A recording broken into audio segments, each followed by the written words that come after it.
When contemplating the possible loss of power from Y2K, there's a lot of things you need to think about to be ready. Now, one of the more obvious things that people might think of are generators. Absolutely.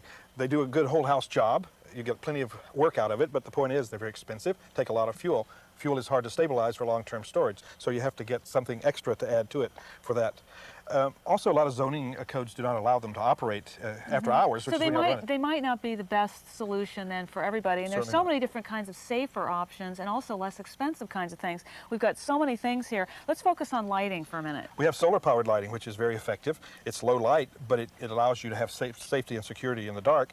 And some of these lights can be detached from their normal application in the yard or garden so that you can bring them in the house for night lighting. And plus, something like this will last forever. I mean, you can have energy efficient lighting for as long as you want. They regenerate every day in the sunlight. Here's a battery. Here's a solar-powered flashlight that also operates on batteries. Fantastic. And it'll charge the batteries as it sits in the sun in the daytime. Now, this is a handsome unit. It's a fairly expensive unit, but it's very effective. It gives out a lot of light at night because it charges during the daytime from the solar power panels that are there. Now, I would think also with longer term, if the power were to go out for more than a few days, batteries, your regular battery-powered flashlights are going to start waning and shutting down on you. That's correct. Well, for the guy who has that application, we have a battery charger that is solar operated, solar energized. Isn't that neat? That is a true boys in the toys. And it comes in different sizes so that you can use them in different batteries for different flashlights. That's great. Wonderful little device. What are some of these other? We've got the classic Coleman lantern, which certainly puts out a lot of light. With a little extra noise, but it is very efficient. And then we have kerosene. We have the barn model for outdoors use. It has the safety wind panel. And then we have the indoor model, which gives a little more light, a little more effective, a little higher quality light, but you couldn't take it outdoors. Very cute. And of course, candles are an obvious option, but these aren't the kind of candles that you just go out, decorator candles at the... These are not tallow candles. They're specially made for long term. These are 8-hour candles. But this can is equal to 120 hours of candles in a very small can, and you can actually cook with that. So it would take all of these candles to last as long as that. That's fantastic. And we have, what's this cute? This is a crank light. It has, you can generate light by cranking and just turning on the button. It's neat. Well, here's my favorite. The coup de grace is the crank-up, solar-powered flashlight and radio. It has everything. It's adorable. How neat. Now, with a lot of these kinds of things, and people are having to get tools and support for their preparedness, you need extra storage. Absolutely. Now, these are the kind of things that can be stored outside safely. So what we've done is we added this prefab plastic closet just on the side of the house, and it just can be jam-packed full of supplies and things that might be needed. It's perfect. Great. Fantastic. Now, James, if we were to lose power, the other thing that people need to think about is what they're going to do about heating. Absolutely. So let's go inside and talk about heating options. You bet. When you're talking about Y2K and a possible power failure, then one crucial area you have to consider is heating.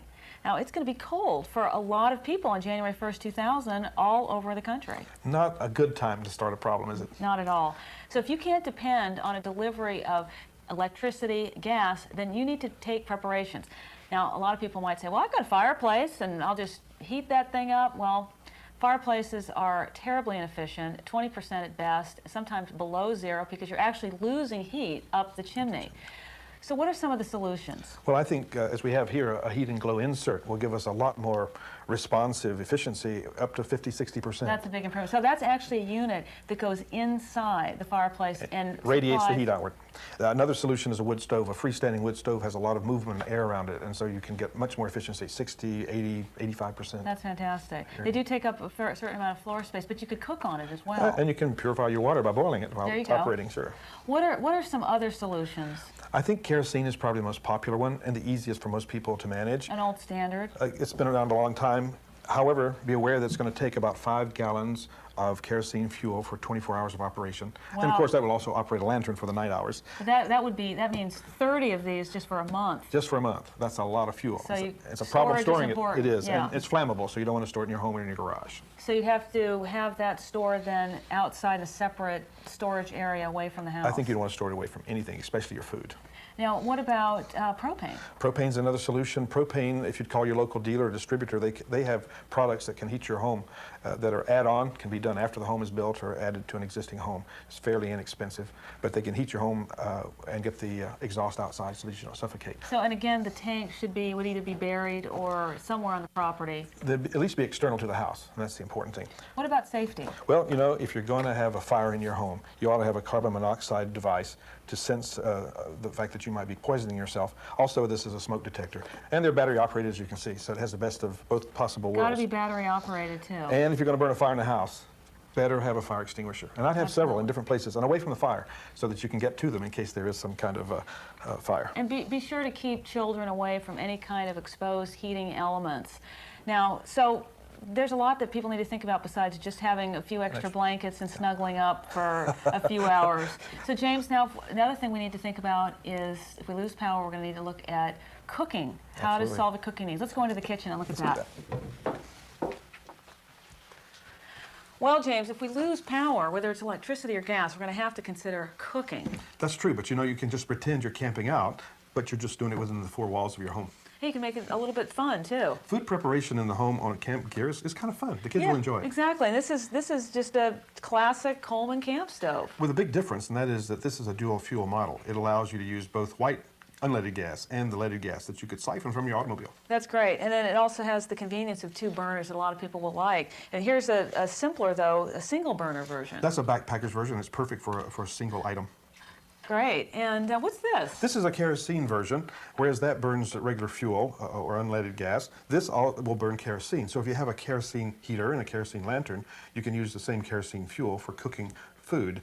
It allows you to consolidate your purchases of fuel so you don't have to have all kinds of fuel in your storage. Again, simplifying things. Keep it simple. Now here's a really interesting, very low-tech kind of cooking implement. This is gel alcohol, and it serves to allow people to cook a meal very simply without a lot of emissions.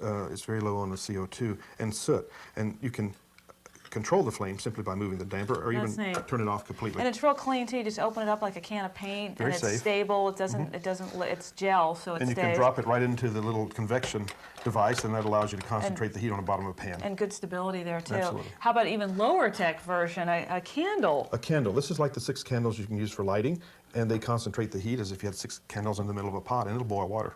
That's great. So you always want to keep a lot of wooden safety matches. Of course, depending on the weather, you can also use your outdoor barbecue for cooking. And if the weather's good enough where the sun is apparent, you can use the solar oven. It's very effective. Costs you nothing to operate it, and it takes a little longer. That's fantastic. You can actually cook with the sun. When you're cooking indoors, be sure to keep the window open and be sure to have an ABC fire extinguisher in case of fire. Also, you want to be sure to get a carbon monoxide and smoke detector that's battery operated. Very important. And of course, always keep children away from any kind of open flame.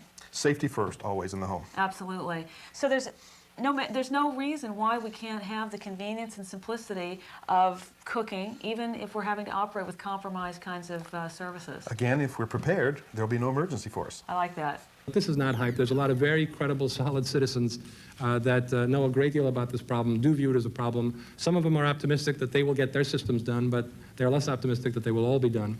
And the other point that I think is really important, and this is where all of you folks can really make an enormous contribution, is the public has to be brought into this issue.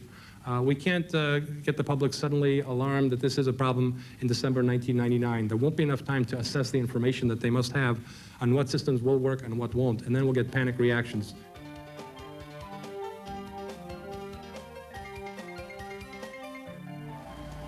Is that better? Yeah, thanks, Jennifer. You're welcome. In the aftermath of the year 2000, health, medical, and emergency services may not be as simple as putting a Band-Aid on someone's knee. In fact, there may be a great deal of chaos after the year 2000, which may compromise our access to medicine and doctors. In addition, all aspects of medicine and health services rely on computers. These computers are used for everything from billing to tracking where your ambulance is going to providing your prescription medicines to you, and even the medical devices that you depend on may have some date reliance in them.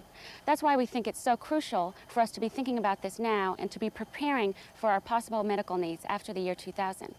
Let's turn it over to Avian and James to discuss these issues further. With the possible breakdown of our medical and emergency services, we're going to need to be prepared to handle a lot of our own needs.